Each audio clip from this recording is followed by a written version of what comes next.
Thank you very much, and now in English.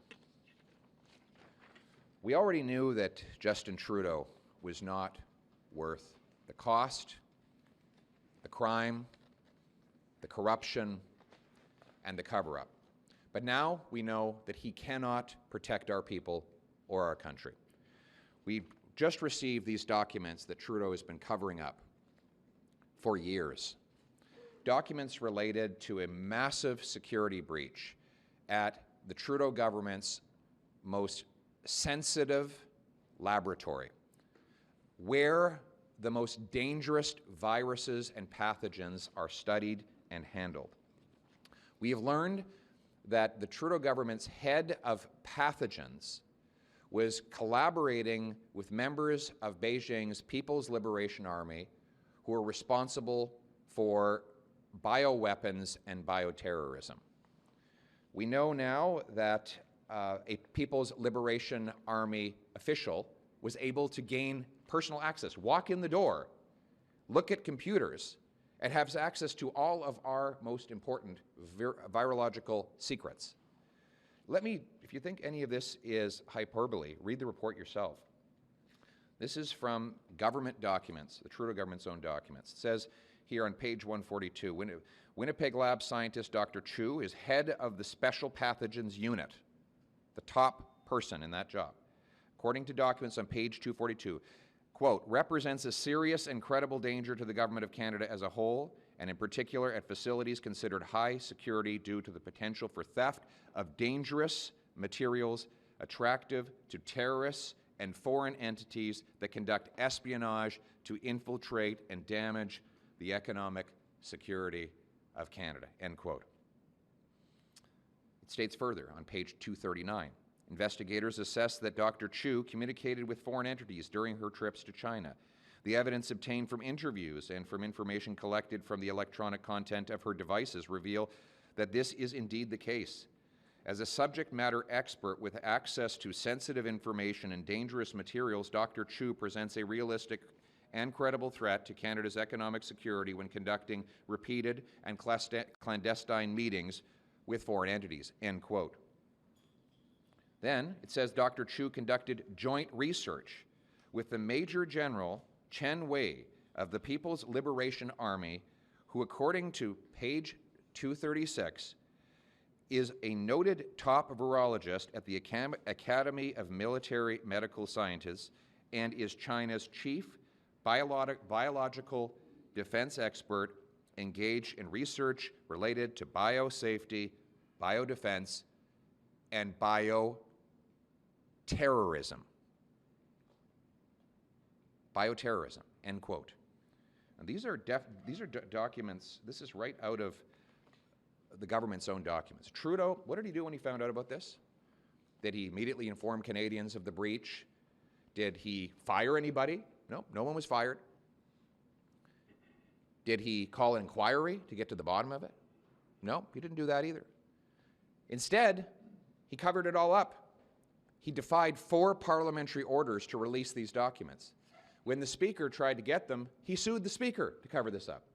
He said it was all for national security, but now we know from a committee composed of 4 members of Parliament, including 1 Liberal, and 3 judges, and I quote, the information appears to be mostly about protecting the organization from embarrassment for failures in policy and implementation, not legitimate national security concerns, and its release is essential to hold the government to account. In other words, there was no national security reason why we couldn't have had this before.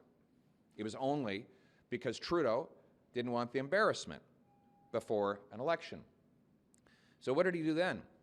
He collaborated, knowing this, he collaborated with Beijing to buy a vaccine for COVID.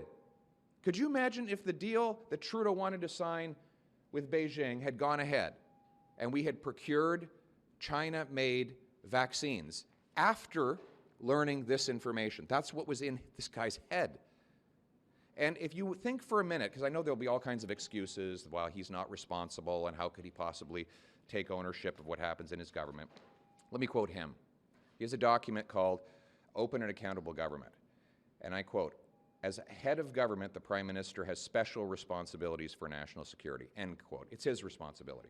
This is his government's lab. It's not a random university lab. It's the top lab for the Prime Minister's public health agency. And he is exclusively responsible for the machinery of government as Prime Minister of the country. So this is on Justin Trudeau. I will add one last thing. Not only did he cover it up, not only did he try to get a vaccine from China after knowing this, he called a snap election to make sure that the voting would happen before this came out. And what happened in that election? Beijing interfered to help him win it. This is a man who says he admires China's basic communist dictatorship.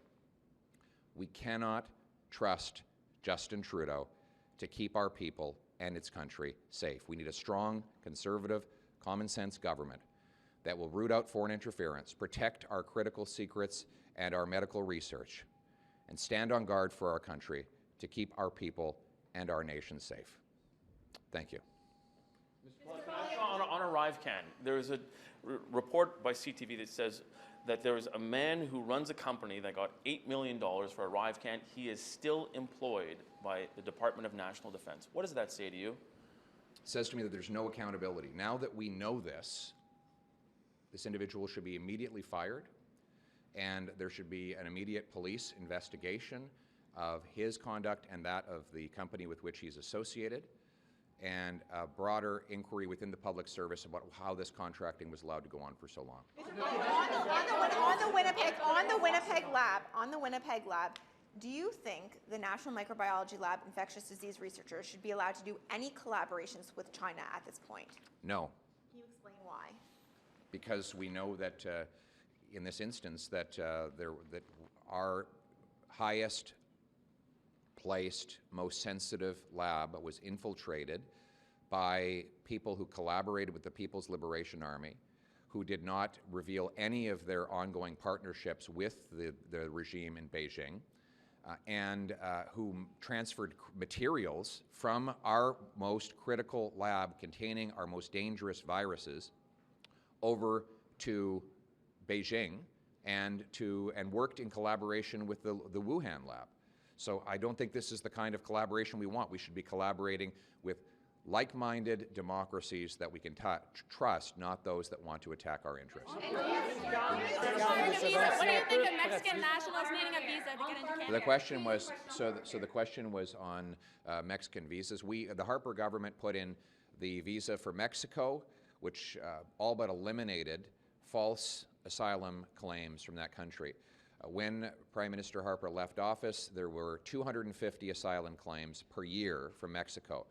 After Justin Trudeau got in and lifted the visa requirement, that rose to 17,000, of which only 11% were actually found to be legitimate asylum claimants. The rest were presumably illegitimate. And as a result, we have the social services and our housing market completely overwhelmed with false claimants.